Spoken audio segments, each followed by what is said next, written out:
Assalamualaikum warahmatullahi wabarakatuh.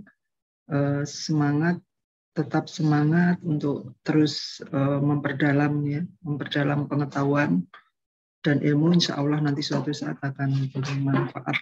Ya. Saat ini kita akan membahas pengolahan gula merah.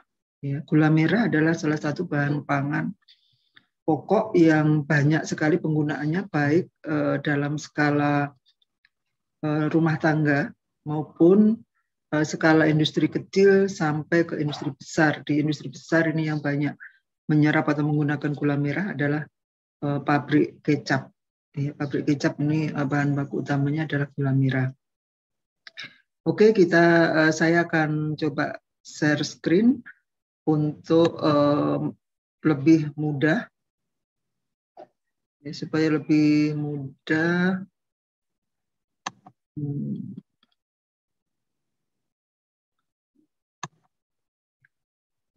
Saya coba share screen. Sebentar ya.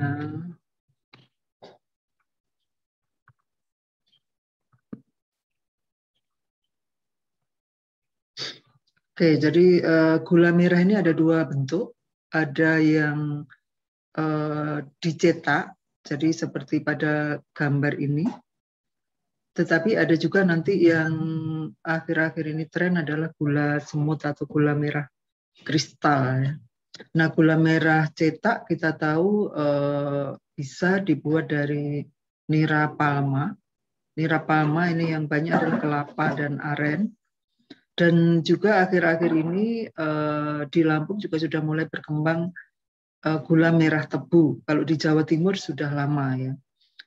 Gula merah dibuat dari nira tebu. Nah, nanti apa bedanya antara gula merah cetak yang dari kelapa, dari aren, dan juga dari tebu? Tentu mempunyai spesifikasi atau karakteristik terutama di rasa dan aroma itu yang berbeda.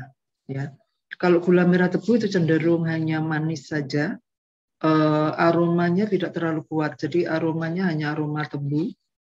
Kemudian kalau kelapa ini cenderung lebih gurih, ya, lebih gurih karena cukup kaya, niranya cukup kaya mengandung, cukup kaya dengan protein ya, dan senyawa-senyawa yang memberikan aroma harum dan gurih. Kemudian kalau aren itu cenderung aromanya juga kuat, agak-agak asam organiknya agak banyak ya. Jadi aromanya berbeda-beda di antara ketiga bahan baku. Dan kalau konsumen itu yang sudah mengenal betul ketiga jenis gula merah tadi, maka konsumen bisa merasakan atau bisa mencirikan, mengidentifikasi apakah ini gula merah kelapa, gula merah aren, atau gula merah tebu. Nah, pada prinsipnya sebenarnya pembuatannya hampir sama. Ya. Jadi kalau tebu ini nanti perlu diperhatikan bahwa meskipun baru digiling itu pH-nya cenderung asam. Ya. Oleh karena itu nanti nira tebu ini tidak bisa langsung diuapkan atau dipanaskan pada pembuatan gula merah ini. Tetapi harus ditambahkan dulu dengan kapur sampai pH sekitar netral. Kalau tidak, nanti akan menghasilkan gula merah yang tidak bisa dicetak atau es atau seperti gulali. Ya, jadi karena apa? Karena kalau pada kondisi asam, sukrosa pada saat dipanaskan itu sukrosanya akan cenderung pecah. Ya. Akan pecah menjadi terinversi, menjadi gula reduksi berupa glukosa dan fruktosa ini yang kemudian tidak bisa membuat gula merah itu tidak bisa mengeras atau tidak bisa dicetak. Kemudian nira kelapa ini kandungan gulanya cukup tinggi, 14% sekitar itu. Kemudian aren ini juga ini kemudian sebenarnya bisa tanaman palma yang lain, tetapi ini belum banyak dikembangkan yaitu nipah dan siwalan. Jadi apapun sumber nira yang digunakan untuk bahan baku gula merah, syaratnya adalah segar. Artinya segar itu belum rusak atau belum terfermentasi.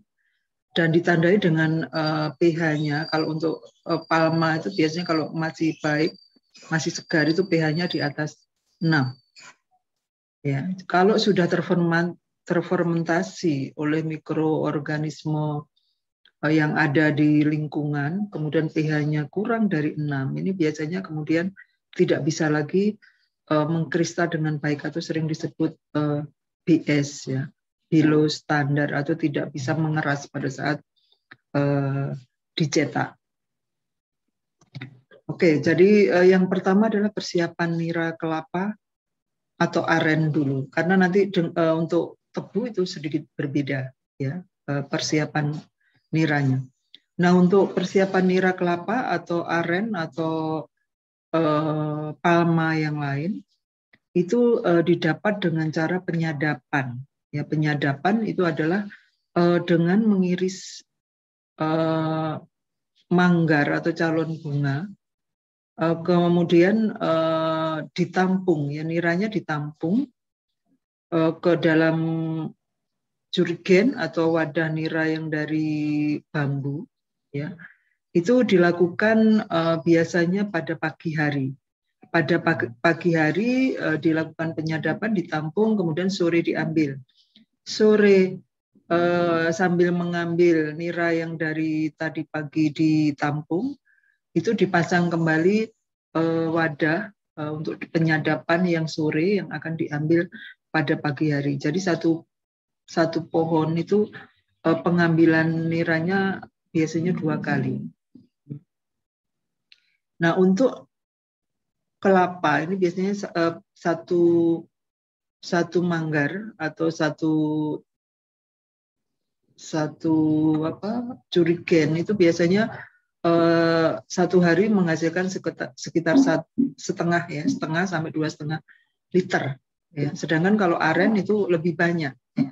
Lebih banyak karena memang pohonnya lebih besar, itu bisa 4 sampai 8 liter per hari. Nah, ini kisaran ini juga tergantung dari musim. Kalau biasanya kalau musim kemarau itu niranya hasilnya lebih sedikit dibandingkan kalau musim hujan. Tetapi kalau musim hujan itu biasanya niranya mudah rusak, ya, karena ada kontaminasi mikroba yang larut bersama air, ya, air hujan.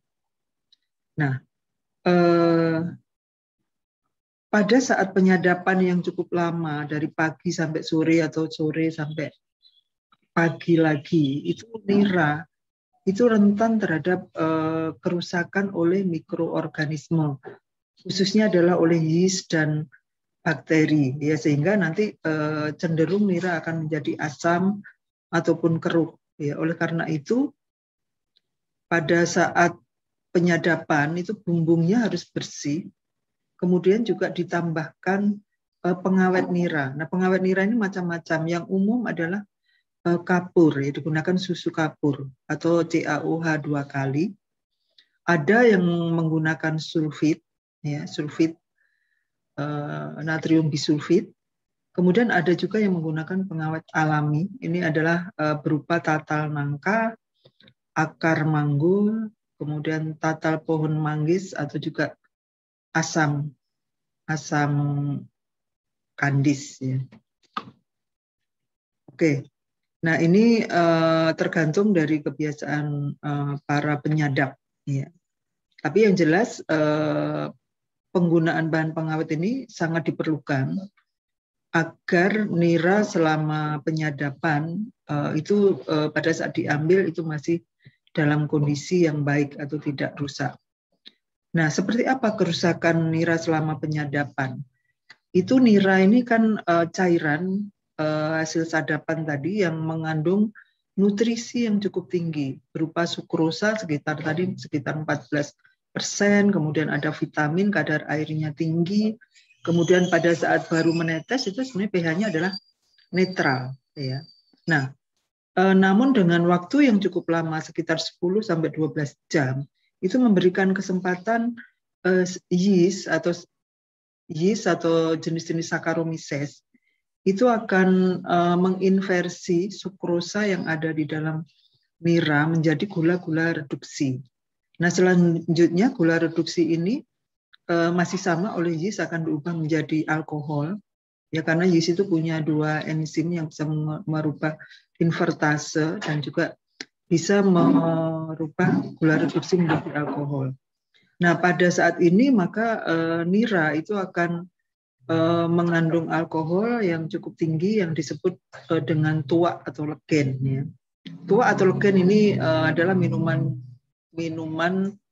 beralkohol. Ya, hati-hati minuman beralkohol yang dibuat dari nira, ya, nira kelapa atau nira aren yang sengaja dibiarkan atau tidak ditambahkan bahan pengawet sehingga dia akan terfermentasi mengandung alkohol, dan ini tergolong minuman yang tidak diperbolehkan, ya, tergolong komer, ya, meskipun fermentasinya secara alami. Dan ini juga agak marak di daerah-daerah daerah-daerah penghasil nira, ya. Nah, ini kalau dijual seperti ini kan nanti efeknya itu panjang, ya, panjang, akan banyak peminum-peminum ini yang kemudian mabuk, tidak sadarkan diri, dan akan berujung pada kejahatan-kejahatan yang bermacam-macam. Nah, sampai di sini, sampai di alkohol, sebenarnya ini hasil dari kerusakan yeast yang akan dilanjutkan oleh bakteri pembentuk asam yang selanjutnya akan mengkonversi alkohol menjadi asam asetat. Nah, dengan terbentuknya asam, ini kemudian pH nira itu menjadi rendah, ya. Atau kalau sudah sampai tahap ini maka nira bisa dianggap rusak, yaitu asam atau pH-nya rendah, kemudian kenampakannya adalah keruh dan juga berbuih, ya, berbuih. Nah, ini tanda-tanda nira sudah rusak. Nah, kalau sudah seperti ini maka kalau mau dibuat gula merah maka akan menjadi gula merah yang BS atau tidak bisa mengeras pada saat dicetak. Nah, ini untuk persiapan nira palma. Jadi kritisnya adalah di proses penyadapan. Pada saat penyadapan itu menunggu waktu sampai dari pagi sampai sore, maka atau sore sampai pagi lagi, itu yang harus diantisipasi adalah kerusakan nira ini. Nah, ini gambar penyadapan nira yang menggunakan jirgen, ya. Jadi ini bakal bunga atau bakal buah dari kelapa yang kemudian disadap atau diiris tipis-tipis begitu sehingga kemudian ditampung. Nah, ini dari pagi sampai sore atau sore ini sampai diambilnya pagi. Nah, beda dengan nira kelapa, maka penyiapan nira tebu bahan bakunya adalah tebu. Nah, tebu ini juga persyaratannya untuk dijadikan gula itu juga sudah harus umurnya cukup atau masa optimal, ya, pada saat ditebang. Kenapa? Karena kalau tebu belum masa optimal, ini juga nanti kemurnian sukrosa di dalam niranya itu masih rendah, masih banyak impurities atau bahan-bahan yang nanti ikut terperah atau terekstrak pada saat ekstraksi. Ya, jadi ini sama dengan pengolahan gula putih, maka tebunya juga harus, tebunya boleh jenis apa saja, tetapi yang penting adalah masa optimal. Kemudian setelah ditebang juga segera digiling supaya tidak terjadi kerusakan. Nah, prinsip penggilingan atau ekstraksi adalah memisahkan nira dari ampasnya atau dari bagas. Nah, kalau di pengolahan gula putih, di industri gula putih, cukup kompleks proses pengambilan niranya. Tetapi kalau untuk dibuat gula merah, karena biasanya industrinya kecil, ya, tidak terlalu besar. Nah, ini biasanya menggunakan penggilingan sederhana. Jadi tebu itu langsung digiling, langsung diperah. Jadi digiling sekaligus dipres, diperah, dan tidak ada penambahan air pemilas atau air imbibisi. Ya, jadi sekali giling langsung ditampung niranya. Nah, tentu barangkali tidak maksimal, ya, di sini. Kalau perusahaan besar ya memang alatnya sudah cukup kompleks, jadi diulang berkali-kali begitu, kemudian ditambahkan air imbibisi. Jadi betul-betul semua sukrosa di dalam serpian tebu itu terekstrak. Nah, kalau di pembuatan gula merah kelihatannya tidak secanggih di pengolahan gula putih. Ya. Nah, kemudian nira tebu itu secara alami memang mempunyai pH yang rendah. Ya, biasanya sekitar 4,5 sampai 5. Sehingga ini jikalau langsung diuapkan atau dipanaskan, itu akan membuat sukrosanya terinversi, karena sukrosa itu mudah terinversi pada pH rendah dan juga suhu tinggi. Oleh karena itu, sebelum dipanaskan harus ditambahkan kapur sampai dengan pH sekitar 7 ya, sebelum diuapkan. Oke. Kemudian proses pengolahannya sama ya. Jadi setelah nira itu disiapkan, maka kemudian proses pengolahannya sama. Ya, jadi pada intinya adalah nira yang sudah siap tadi kemudian diuapkan atau dengan cara dimasak ya. Dan umumnya adalah menggunakan wajan yang terbuka ya. Wajan yang terbuka dipanaskan, apakah menggunakan kayu bakar atau apa. Penguapan ini bertujuan untuk mengeluarkan uap airnya ya, sehingga nanti niranya cukup kental dan siap untuk dicetak ya. Pada intinya adalah seperti itu. Kemudian setelah siap cetak, ini sering dikenal dengan spoon test, kemudian dilakukan pencetakan, pendinginan, dan kemudian cetakan dilepas. Nah, ini gambar nira tebu ya, nira tebu yang diekstrak dari tebu. Ini ininya seperti itu, penampakannya lah kira-kira. Nah, ini pemasakan nira yang masih sangat sederhana. Nah, kalau yang gula merah tebu biasanya sudah lebih besar skalanya. Kalau untuk yang kelapa atau aren ini biasanya kapasitas sekitar 15 liter ya. Nah, ini besar atau kecil prinsipnya adalah sama, yaitu untuk menguapkan air.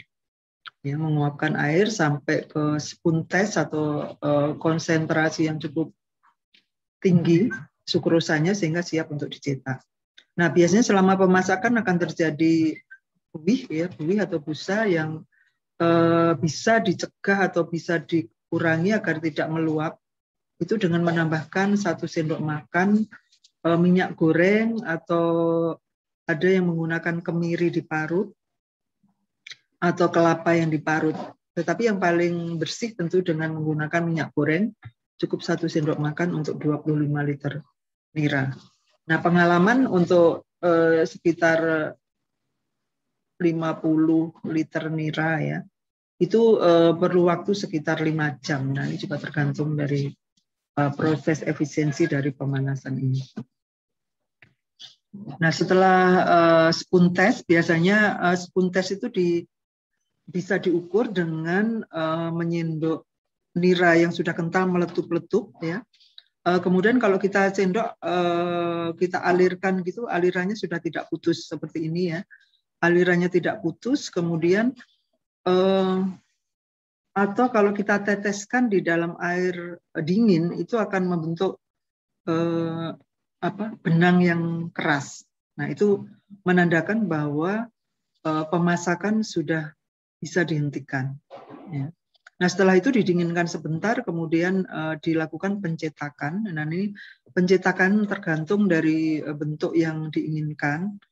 Cetakannya bisa berupa silinder bambu atau peralon, yang peralon ini harus di dalamnya dilapisi oleh aluminium ya paling tidak, atau stainless, atau juga bisa dengan menggunakan batok dengan ukuran yang diinginkan. Dan sebelumnya biasanya cetakan ini dicelup air supaya nanti mudah untuk dilepaskan. Kemudian ditata seperti ini di meja cetak yang harusnya alasnya ini bukan plastik ya, harusnya stainless ya, stainless steel, atau yang nanti tidak bereaksi atau tidak mengkontaminasi dari gula merahnya. Nah, kemudian setelah dicetak seperti ini, kemudian dibiarkan dingin, kemudian baru dilepas cetakannya, maka akan didapat gula merah yang sudah berupa cetakan. Makanya disebut gula merah cetak.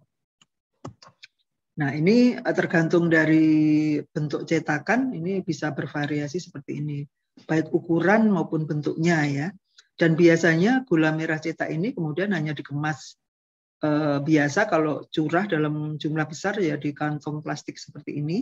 Yang penting sebenarnya adalah rapat ya.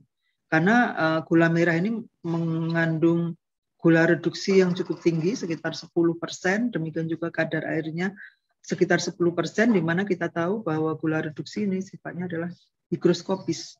Jadi mudah menyerap air, sehingga kalau tidak rapat penyimpanannya nanti akan mudah melunak, ya, mudah melunak atau teksturnya menjadi lunak. Nah, ini pengemasan, kemudian ada juga yang menggunakan daun kering ya atau plastik, dan daya simpan gula merah ini cukup singkat, hanya sekitar 2-6 minggu ya pada suhu kamar. Nah, inilah yang menjadi kendala atau kelemahan dari gula merah, sehingga nanti ada satu teknologi yang bisa memperbaiki ini, yaitu dengan mencetak gula itu menjadi gula semut.